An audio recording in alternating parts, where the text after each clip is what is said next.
আসসালামু আলাইকুম সবাইকে। ডিএম মেডিকেল স্টুডেন্ট ডক্টর গোবের পক্ষ থেকে সাথে আছি মোহাম্মদ সাফাত হাকিমুন। আজকে আমাদের সামনে আমাদের ডায়াগনোসিস যে টপিকটি ছিল এর শেষ part haematology, clinical chemistry and psychology নিয়ে আলোচনা করার চেষ্টা করব। ঠিক আছে, এই টপিকটি তেমন একটি ইম্পর্টেন্ট না, তবে এর মধ্যে যে হেমাটোলজিটা রয়েছে ওই হেমাটোলজিটা খুব ইম্পর্টেন্ট।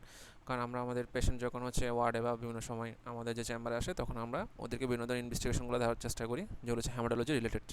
পাশাপাশি অনেক সময় আমাদের সাইকোলজিক্যাল টেস্টও দেওয়ার দরকার পড়ে। ঠিক আছে, এই সম্পর্কে আমরা কিছুটা আইডিয়া নেওয়ার চেষ্টা করবো ইনশাল্লাহ।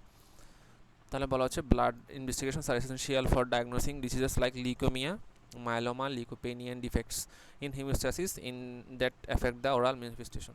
ঠিক আছে, তাহলে ব্লাড ডিসঅর্ডার সম্পর্কে আমরা যদি একটা ভালো আইডিয়া পেতে চাই এবং এই ধরনের পেশেন্টগুলোকে যদি আমরা চেম্বারে বা ওয়ার্ডে ডিল করতে চাই তাহলে অবশ্যই আমাদের কিসের দরকার হবে? ব্লাড ইনভেস্টিগেশনের দরকার হবে। ঠিক আছে, এরপরে বলা হচ্ছে test request should be specific with sufficient clinical details to allow the haematologist or clinical chemist to order appropriate test and interpret result.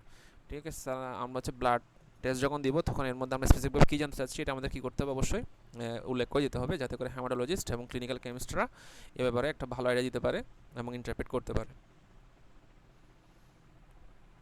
ঠিক আছে, এক্ষেত্রে আমরা যে নর্মাল বিভিন্ন ধরনের ব্লাড টেস্টগুলো করার চেষ্টা করি। ঠিক আছে, ওগুলোর সময় একটু আইডিয়া নিই। টেবিল 1.13 যে টেবিলটা রয়েছে এটা খুবই একটা ইম্পর্টেন্ট টেবিল। ঠিক আছে, এখানে আমাদের বিভিন্ন টেস্টগুলো কেন করা হয় তা বলা হচ্ছে ফুল ব্লাড কাউন্ট বা সিবিসি যেটাকে বলি, এটা কেন করা হয় তাকে বলা হচ্ছে এটা এনিমিয়া এবং the effects of sideropenia and vitamin বি12 ডেফিসিয়েন্সি। ঠিক আছে, এগুলোর জন্য আমরা কী করে থাকি?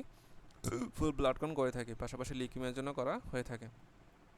ঠিক আছে, এরপরে যে ব্লাড ফিল্মটা আমরা কেন করি? এটাও সেম, লিউকোপেনিয়া, ইনফেকশনস, মোনোনিউক্লিওসিস এবং এনিমিয়ার জন্য। পাশাপাশি বলা হচ্ছে ইএসআরটা কেন ইম্পর্টেন্ট? বলা হচ্ছে এটা আমাদের কিছু সিস্টেমেটিক ইনফ্লামেটরি ডিজিজে বেড়ে যায় এবং অটোইমিউন ডিজিজও কি বেড়ে যায়। ঠিক আছে, বলা হচ্ছে পার্টিকুলারলি আমাদের জায়ান্ট সেল যে আর্টারাইটিস হয় এবং ওয়েগনার্স যে গ্রানুলোমাটোসিস বিভিন্ন যে ডিজিজগুলো আছে এক্ষেত্রে আমরা ইএসআরটা অনেক বেশি গুরুত্বপূর্ণ ভূমিকা পালন করে। ঠিক আছে, এরপরে বলা হচ্ছে সেরাম iron and total iron binding capacity, অর্থাৎ সেরাম আয়রন লেভেলটা আমরা কেন চেক করি? আয়রন ডেফিসিয়েন্সি এনিমিয়ার ক্ষেত্রে সাধারণত আমরা চেক করি। সিরাম ফেরিটিনটা কেন চেক করি?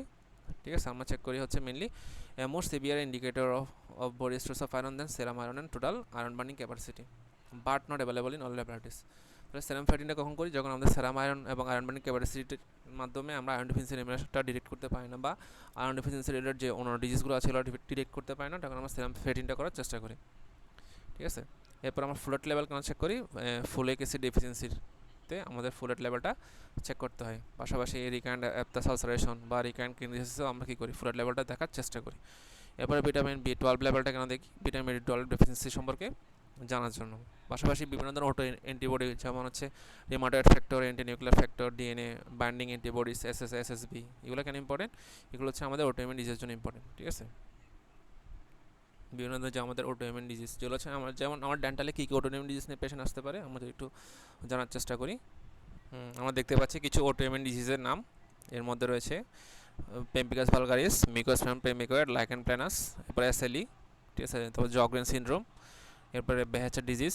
হ্যাঁ, এই ডিজিজগুলো আমরা খুব কমনলি পেয়ে থাকি যেগুলোর নাম বলেছি। পাশাপাশি আমরা রিকারেন্ট অ্যাপটাস সিস্টেমাটাইটিসটাও অনেক বেশি পেয়ে থাকি। ঠিক আছে, এরপরে ক্রনস ডিজিজ, সিলিয়াক ডিজিজ, এই ধরনের পেশেন্টগুলো অনেক সময় চলে আসে। ঠিক আছে, এই ক্ষেত্রে আমরা এই যে অটো অ্যান্টিবডিগুলো চেক করার চেষ্টা করি। পাশাপাশি ভাইরাল অটো অ্যান্টিবডি টায়ার্স যেমন যেগুলো হচ্ছে আমাদের ভাইরাল ফিভারের জন্য important, herpes simplex, varicella zoster, mumps etcetera. ঠিক আছে, এরপরে বলা হচ্ছে কিছু মোনোস্পট টেস্ট করি যেটা আমাদের ইনফেকশাস মোনোনিউক্লিয়াসের মধ্যে করা হয়। ঠিক আছে, মোনোস্পট টেস্ট।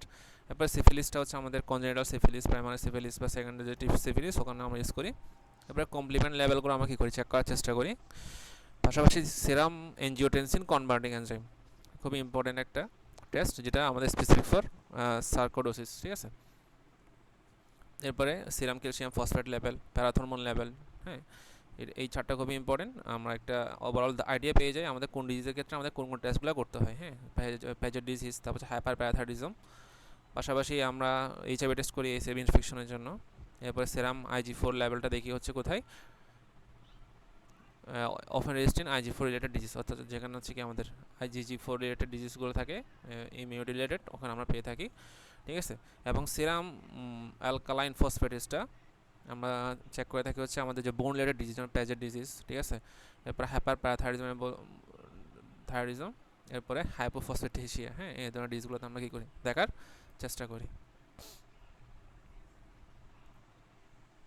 এরপরে বলা হচ্ছে আমরা যখন মাইক্রোবায়োলজিক্যাল ইনভেস্টিগেশনগুলো করব, যেখানে মেনলি হচ্ছে আমরা ব্লাড কালচার করব, তাহলে বলা হচ্ছে আমরা যে রিমাইন্ডারগুলো মাথায় রাখবো, always take a sample of pus for culture and antibiotic sensitivity from bone and soft tissue infections before giving an antibiotic. খুব ইম্পর্টেন্ট একটা কথা, মানে এম্পেরিক্যাল অ্যান্টিবায়োটিক শুরু করার আগে বা স্পেসিফিক অবশ্যই এম্পেরিক্যাল অ্যান্টিবায়োটিক শুরু করার আগে আমাদের কী করতে হবে, পাস কালেকশন করে ফেলতে হবে। এবার বলা হচ্ছে always take the temperature of any patient with the swollen face, enlarged lymph nodes, malaise and other symptoms and signs that might indicate infection। তাহলে টেম্পারেচারটা আমাদের কী করতে হবে, রেকর্ড রাখতে হবে, যাদের ক্ষেত্রে আমাদের ইনফ্ল্যামেটরি কন্ডিশনটা দেখা যাচ্ছে। এবং বিশেষ করে culture of candida from the mouth does not necessarily indicate infection because this is a commensal organism. Demonstration of heavy in scraping of epithelial cells indicates active infection. ঠিক আছে, তাহলে আমার ক্যান্ডিডার জন্য কি কালচার দরকার নাই। ঠিক আছে, এক্ষেত্রে আমরা যদি ক্লিনিক্যালি কী করি, স্ক্রেপিং করি, তাহলে আমরা ওখানে কী পাবো, আমরা ক্যান্ডিডার হাইফিটা পেয়ে থাকি। ঠিক আছে, এরপরে আদার ক্লিনিক্যাল টেস্ট নিয়ে যদি আমরা কথা বলি, ঠিক আছে, এখানে বলা হচ্ছে কিছু স্পেসিফিক টেস্ট আমরা করে থাকি, যেমন হচ্ছে urine test available for diabetes, অবশ্যই কিডনি ড্যামেজের ক্ষেত্রে।